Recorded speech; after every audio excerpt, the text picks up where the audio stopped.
今日非常之感恩，咁日老師就係世界地球日出世嘅，咁好感恩今日咧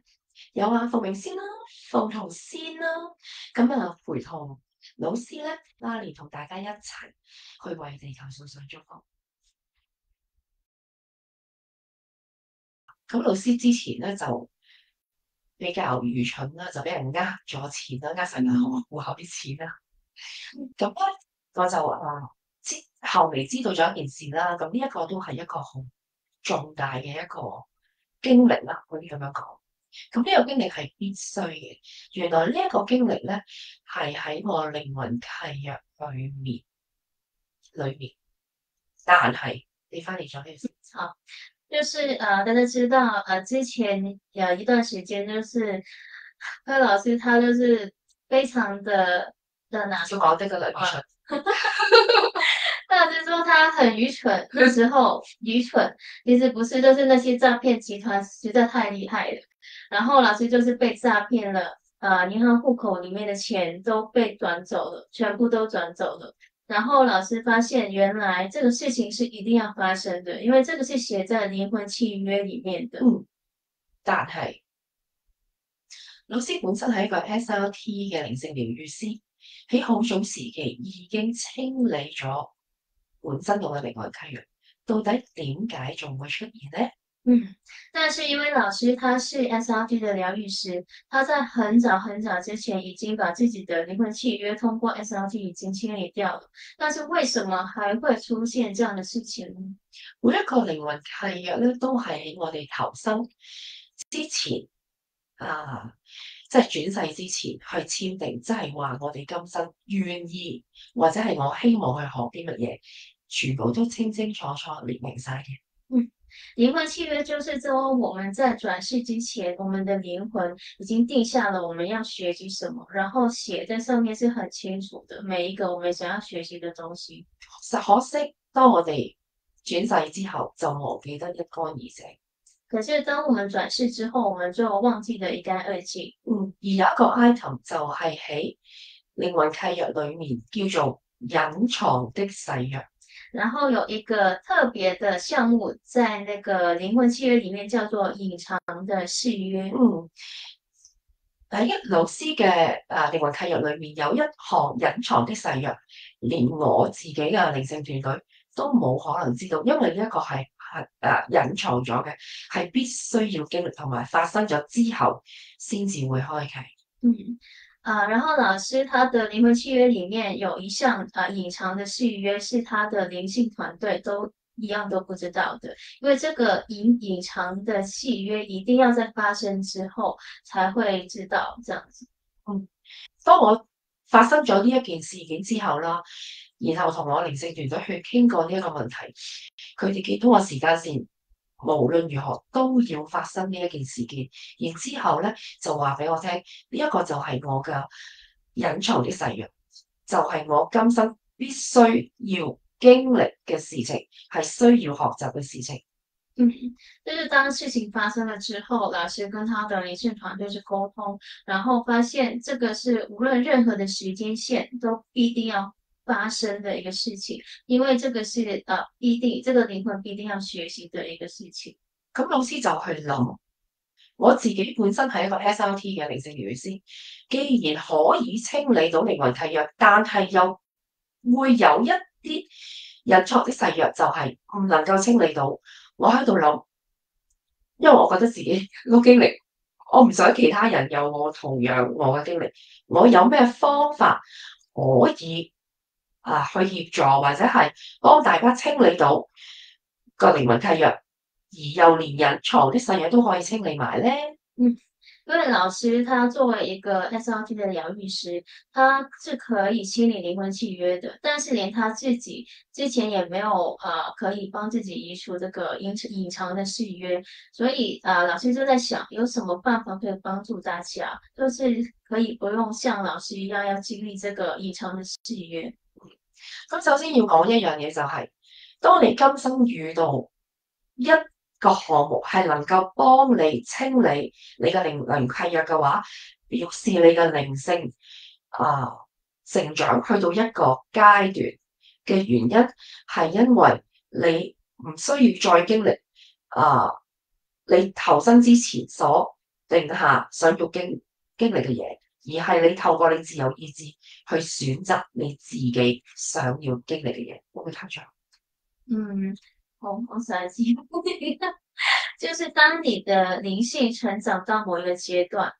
你就可以通過你的自由意志去選擇哪一些事情是你想要去經歷的，然後不想經歷的話，可以通過一些事情一個方式去移除掉。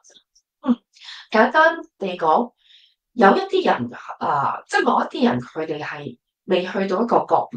覺醒嘅階段咧，佢哋係唔會遇到什麼叫做清理靈魂契約。就是說，如果有些人他還沒有達到覺醒，他的靈性沒有達到一定的高度的話，他是不會遇到可以清理這個靈魂契約的這個事情。冇錯。咁當老師發出呢一個意圖嘅話咧，宇宙就回應咗老師啦。所以當潘老師他發出這樣的一個意圖嘅時候，宇宙就回應老師了。老師即將會推出一個影片，就係為大家清理靈魂契約，包括隱藏的誓約。所以老師即將會推出一個新的影片，然後裡面就是幫助大家去移除靈魂契約，包括隱藏的誓約。咁呢一個亦都係動能量結合靈氣療法嘅所有嘅學員先至係有對應到有效嘅啫。然後這個項目的話，是必須要是龍能量結合靈氣療法的學員才可以對應得到。咁呢個亦都係頭先老師有講過嘅，就係對應到開悟覺醒嘅去路，提升某一個階段，就唔要再需要簽訂嘅呢個靈魂契約去綁住自己，係可以透過自己嘅自由意志去選擇自己要行嘅路，自己嘅使命係啲乜嘢，我可以有權選擇而去行我選擇我想行嘅路。所以這就是跟老師剛才講的，就是這個項目是對應現在靈魂覺醒到某一個階段的人，就是我們的學員，他們就是靈性覺醒到一個階段，他可以去選擇不用就是不用被這些隱藏的契約綁住，可以選擇自己要走什麼樣的路，可以選擇自己要去完成什麼樣的使命，這樣子。咁所以如果有啲唔係我哋嘅學員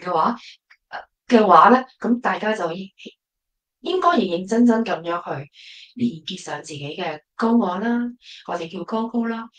去睇下係唔係需要去透過龍能量嘅靈氣療法裏面被點化療動能量，然後進入慢慢覺悟提升嘅階段。所以如果你們如果有這邊有朋友你還不是龍能量結合療法的學員的話，你可能就要需要連接上自己的高我，或者我們稱作高，就是去看一下有沒有這個需要，你去需要通過龍能量結合靈性療法去提升你的靈性的部分。你唔係話淨係優待我哋嘅學員，而係老師都係被安排，宇宙安排我哋嘅靈性團隊去安排所有嘅嘢，都係協助我哋正在提升嘅一群。老師說，他並不是優待我們自己的學員，而是說，老師是被宇宙安排的，他就是一步一步的去幫助大家去提升靈性，然後去幫助大家移除或者取回自己的能量，這樣子。咁靈性團隊就安排我去將呢個消息講俾大家聽啦。咁如果老師稍後嗰把聲好翻啲咧，首先會推出翻裕泰療愈嘅第四輯啦，即係最後一輯啦，就係療愈情緒體啦，同埋幫大家移除呢一個嘅一時性味嘅。等你到時出咗一陣，到時出咗。老師說，等他的聲音狀態比較好之後，就會推出第四支能量寄生物。能量寄生物第4部關於以太能量體的一個影片，是關於療愈情緒體同埋移除跟移除能量寄生物。然後老師就會推出修復中央光軸嘅影片啦。然後老師就會推出修復中央光柱的一個新的影片。然後就會推出移除我哋嘅靈魂契約嘅影片俾大家噶啦。然後之後就會是推出移除靈魂契約的影片。係喎，仲有一件事就係咧，因為3月至5月嘅無條件超腦服務咧，仍然接受報名嘅，係啦。咁老師會喺5月份之內會完成晒所有個案噶啦。如果報咗名嘅大家咧，就細心等待老師完成咗個案，就會通知大家。關於那個3月到5月份的無條件超度的服務呢，老師會繼續接受報名，然後呢，老師會在5月份之內完成所有的個案。